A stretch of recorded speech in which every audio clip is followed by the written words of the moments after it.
So we see this very common concept in the world, often referred to in the West as these so-called polarity teachings, but it shows up in pretty much everything one way or another, which is this concept of the masculine and the feminine, and how do the masculine and the feminine energies work within the human. And in these sort of so-called polarity teachings, and much, much, much, much broader than where people are using that language, people are teaching versions of, if you are in a biologically male body, then you need to focus on this kind of embodying or being or expressing through this lens of so-called masculine energy. And if you are in a biologically female body, then you have to do the same, but from this so-called feminine energy. And this is the final sort of endgame of the distortion of infinity energy, and the way in which infinity energy, which contains both of what we sometimes think of as masculine and feminine energy, but I'm going to give some different language for that later. Infinity energy contains both of those. And if you see them as sort of like two circles nested right on top of each other, and then you pull them apart and twist the circle, you get what we currently think of as the infinity symbol, which is that sideways 8. But that is a distortion, and it is it's a kind of an interference of placing essentially kind of a filter to interfere or distort the view of these creational energies. So what I want us to be able to work with here is to start to decouple all of these energies as we start to talk about them from the idea of masculine and feminine.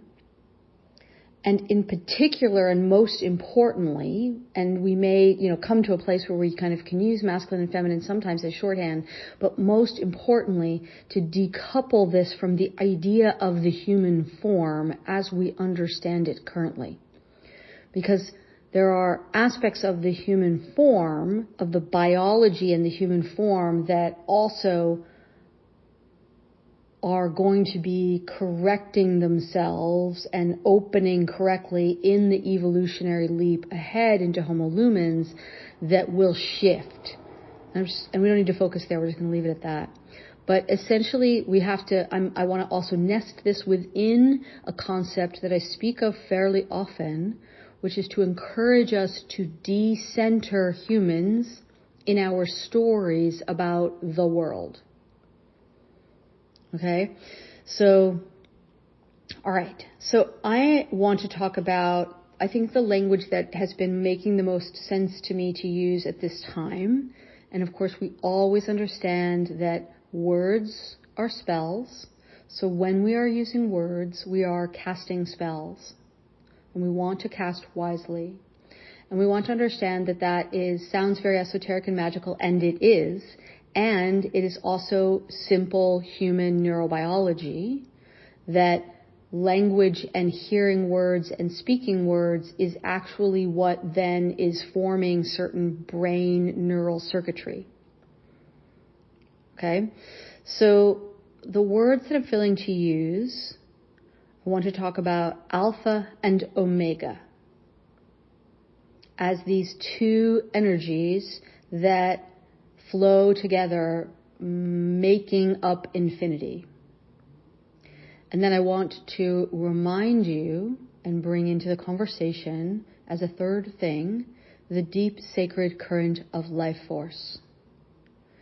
So where we are shifting as we move away from polarity and duality into Trinity, into creating from and as the Trinity, we have life force, we have alpha, we have omega. Creation, when it's coming from this Trinity, uses all three of these. And it is the natural flow of creation, of creational energies to expand and to contract. This is correct. And the rhythms of how much and how big and how fast do we expand, and how much and how big and how fast do we contract as we're going. These are all specific to the beings and the creations themselves.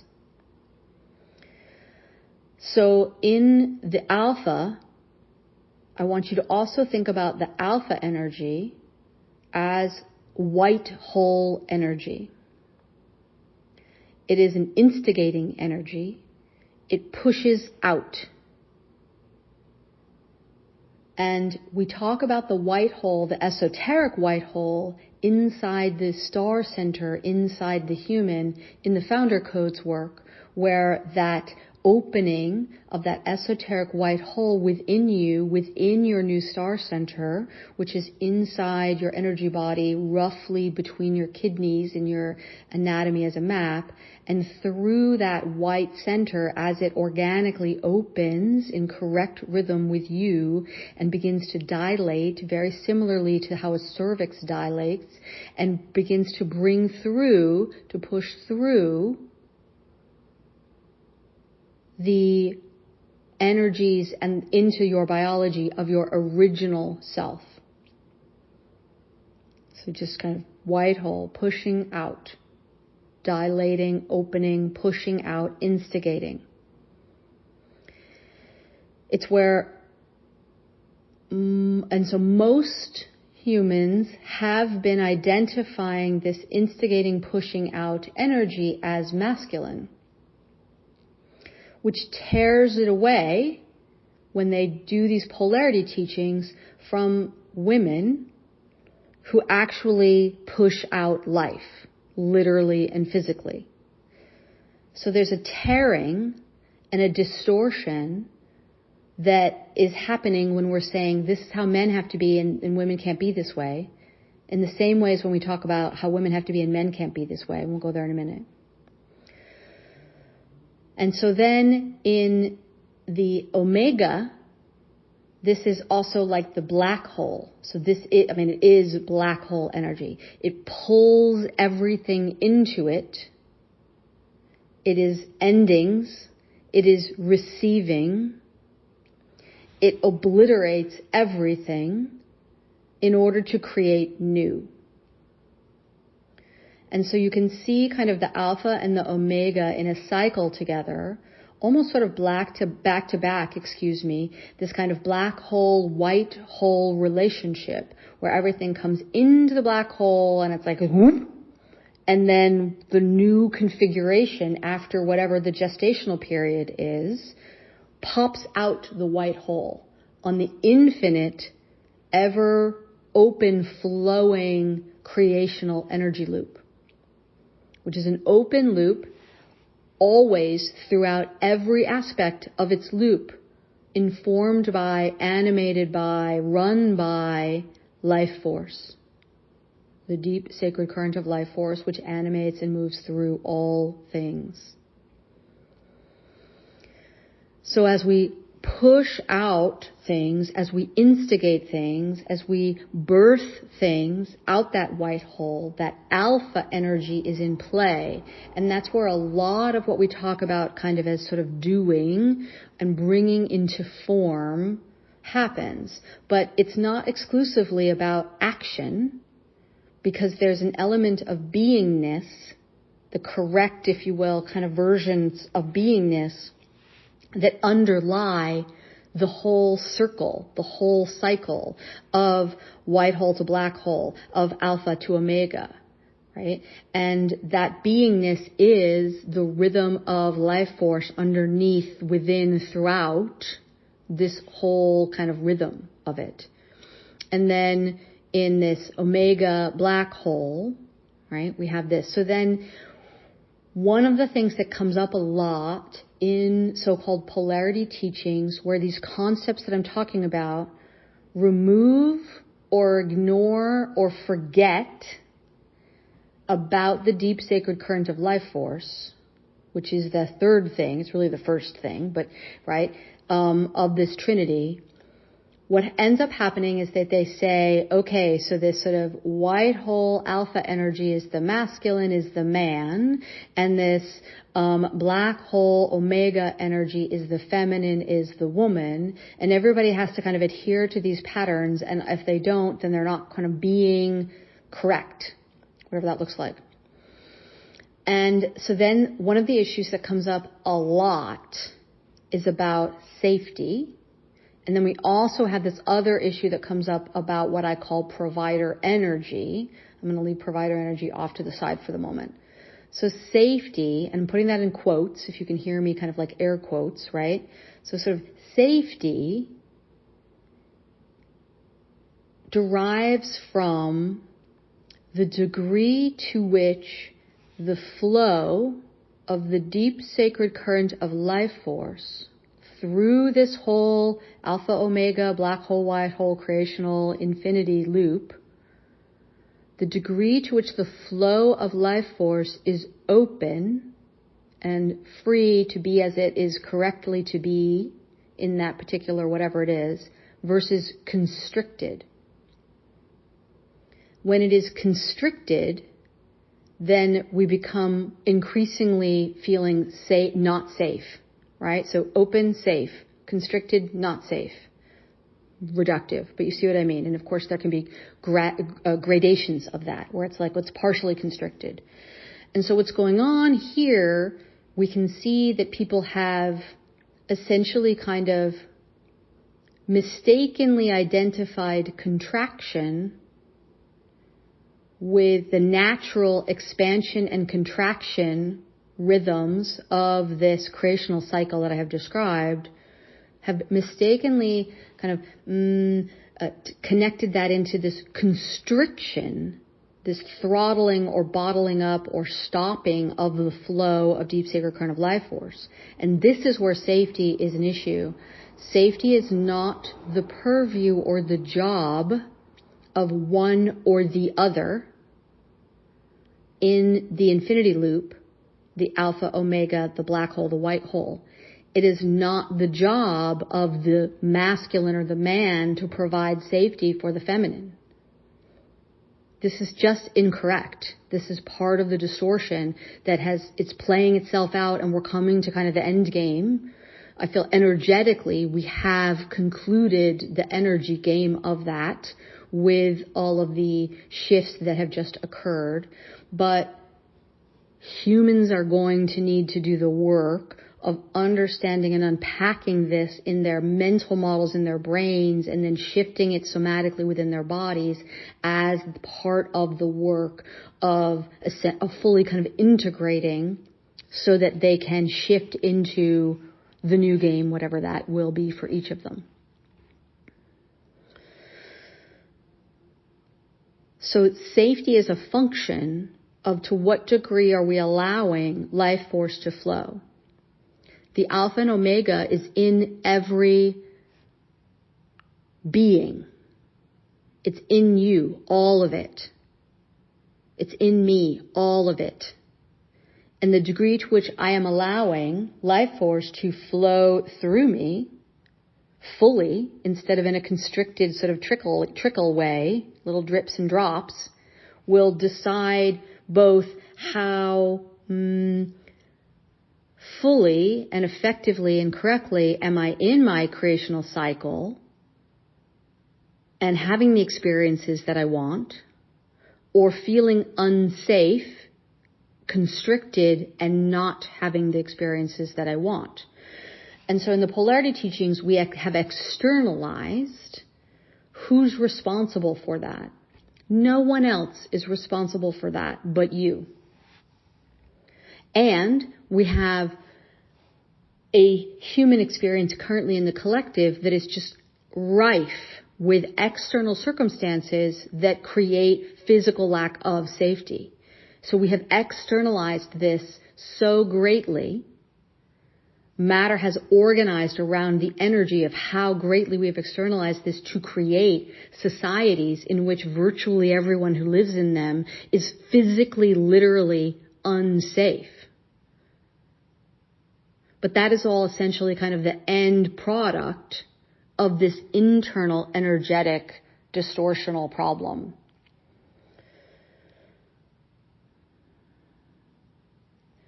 So the last piece that I want to say about this is about provider energy. So the relationship that the human has with what I call provider energy will inform the degree to which the human is able, and which is also willing, to allow life force to flow through them and animate everything that they're experiencing. And therefore, the creational flow will allow the bringing into form and the gestational cycles to occur correctly, to occur at the optimal level that matches with your being's design. And by your being, I mean like your whole being, your cosmic self, your soul self, not just your human self, right? And so everything really comes down to like, okay, this is all a lot of like fancy talk, but really at the end of the day, what are you doing to ensure your connection, your feeling, your visceral embodied access to the deep sacred current of life force is happening, is moving through you, and you're allowing that. And if you're wanting to know, well, how do I do that? The answer is what opens your heart more, what makes you feel lit up more, what lights you up, and how are you then on a daily basis tending to your radiance. It can be very simple, right? That doesn't mean that it's easy to do, but it's very simple. Kind of like birthing a baby. It's really simple. That doesn't mean it isn't fucking hard. Pardon me. But, facts.